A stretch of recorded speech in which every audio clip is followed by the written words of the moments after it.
I always pictured slave traders as being working class, not very nice, kind of like overseers, a bad class of people. I didn't think one of my ancestors would have been in that category. My name is Allison Thomas, and I descend from enslavers back to colonial Virginia.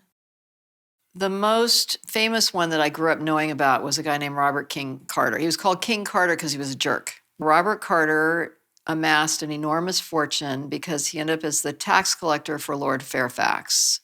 Robert Carter died in 1732, the richest man in Virginia. He had 300,000 acres, 1,000 enslaved people, and 10 million British pounds.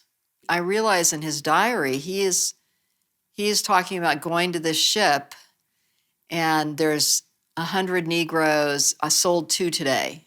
And then there are letters where he's always complaining about the price. Like, you didn't send me the right kind. You only sent me girls, and he's always negotiating for a better price. And that's when I realized he was a slave trafficker. And I was horrified. They would arrive and he would pick out the people he wanted and he would immediately give them a name. First you think, isn't that nice? He's giving them a name because he wanted to remember who they were. But that also is robbing them of their culture, their family legacy, their religion, you name it.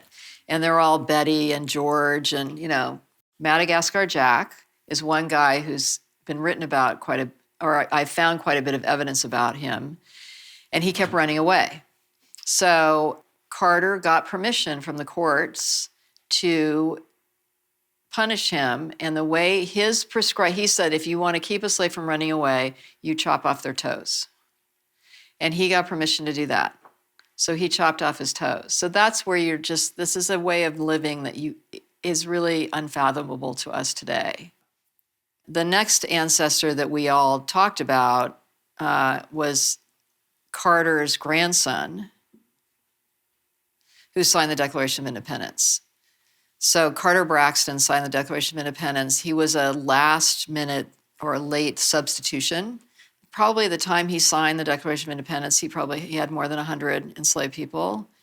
So I somehow assumed, I had a relative who signed the Declaration of Independence. He must have freed all his slaves because that's what good people do. So that's the kind of magical thinking that one engages in when you have this legacy. You just assume things that are completely absurd, but you don't examine it. My grandparents found 100 years worth of letters in the attic of the old house. The letters span from about 1820 to 1920. So I'm flipping through these volumes. In fact, my grandparents even indexed them. On page 194 is the diary of my third great-grandmother of the Civil War, what she calls the Northern War of Abolition. She's living on this little teeny island off the tip of Matthews County. It's called Gwen's Island.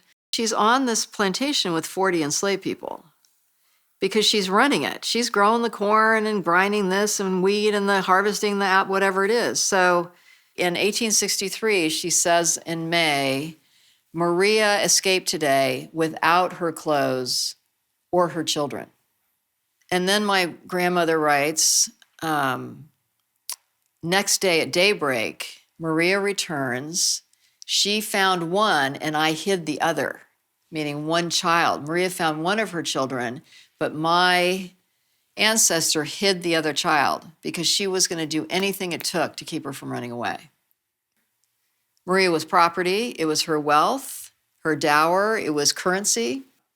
She didn't relate to Maria as another mother. She's relating to her as a property owner. So I was really upset. I went for a walk with my dog, and I just collapsed weeping on the side of the road. I mean, I could barely move. And that's when that was a big one. And that kind of thing happened with regularity because you feel responsible. And there is a level of shame where you wish it would all just go away. You don't really want to talk about it necessarily. You get used to this knowledge that this is just part of your heritage.